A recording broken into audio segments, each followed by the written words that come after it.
Состојбата со оризот од годинешната реколта, како и рандаманот од истиот повод за расправа на денешната трибина на која учествуваа експерти од Република Турција. Земјоделците се неисплашени, туку е доведено во прашање и самото производство на ориз. Дали сортите кои се застапени овде се издржливи на одредена температурни разлики? Имавме ние оваа година температури на 40 степени.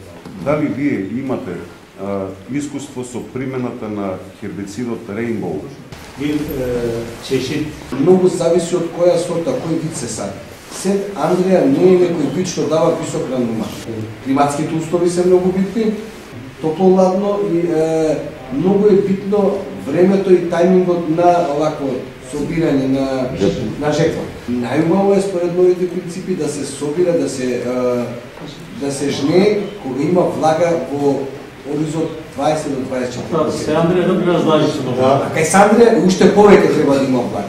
Колку што е посува на Сент Андреја овакво оризот, колку што е посув, како што се суши еден дожд или овако да фати она лед да смрзне, вика, тогаш уште повеќе опаѓа рандуман. И сушењето треба да биде на соодветна температура и на соодветен тајминг. Брзото сушење, вика, исто така, вика, предизвикува и кршење, вика, на